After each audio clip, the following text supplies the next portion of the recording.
Hi, Adam Smith, Head of Engineering from Beta Acid, and today we're going to learn enough to be dangerous about SQL. In our last episode, we talked about structured databases. We started modeling out a simple database in a Google Sheet, which had a customer and a dog table with very, very simple schemas. Schemas are just the structure of the data. So for the dog, we have an ID, breed, name, and a reference to the owner or a customer. And in our customer table, ID, name, and email. We then went ahead and we set up a very simple Postgres database. We then went ahead and set up our database on Render, which took less than a minute. Render is a hosting service, which is great for quickly spinning up databases and servers. And then we downloaded a tool called Table Plus.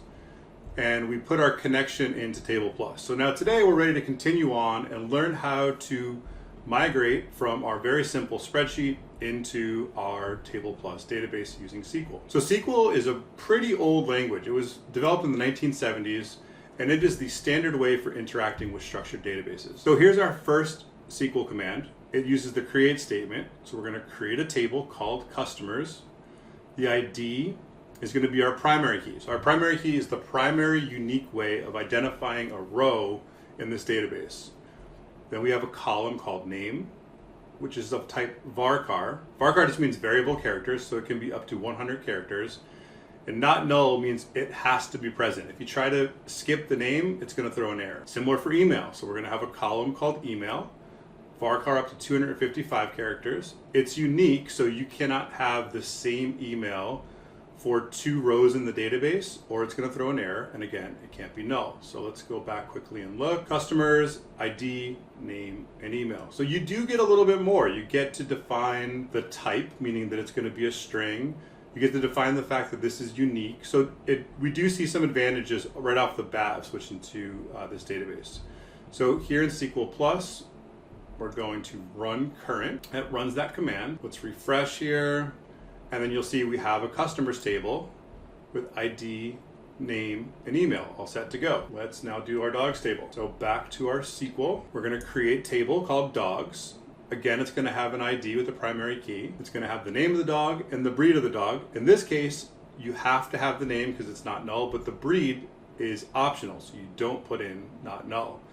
And customer ID is called our foreign key. Foreign key is how you relate the dog back to the customer. Dog belongs to a customer, so therefore we put the customer ID right here.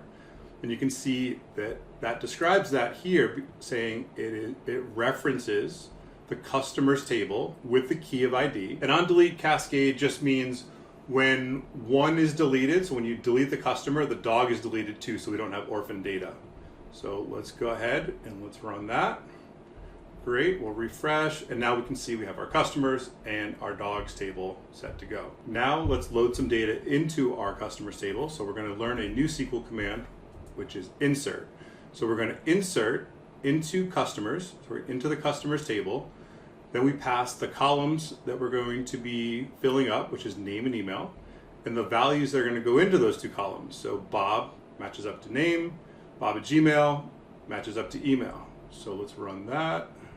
Bob at Gmail. Great, now let's put some information into the dogs table. So now we're going to use our insert command again into the dogs table, and the columns are going to be passing our name, breed, and customer ID. So now we're going to insert the value for two different dogs, both of which belong to Bob. So we've got Rover, and Rover is a poodle, so that's the breed, perfect.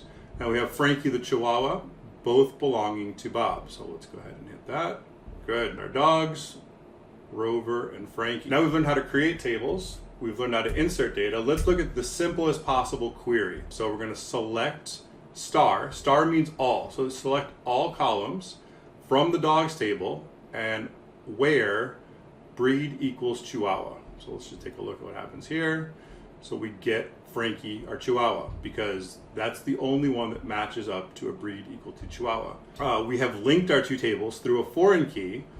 We're going to select the name of the dog, the name of the customer, and we'll start from the dogs table. And the way we're going to find out the customer information is we're going to do what's called a join. That's our new one here. So we're going to join the customers table to the dogs table. And how are we going to join them up? We're going to join them up on the customer ID. So on the dog side of the equation, it's dogs.customer.id.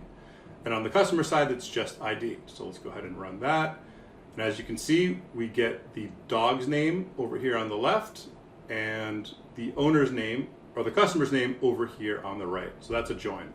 So just to recap, we've learned how to create a table with a schema. We've learned how to insert data into that table.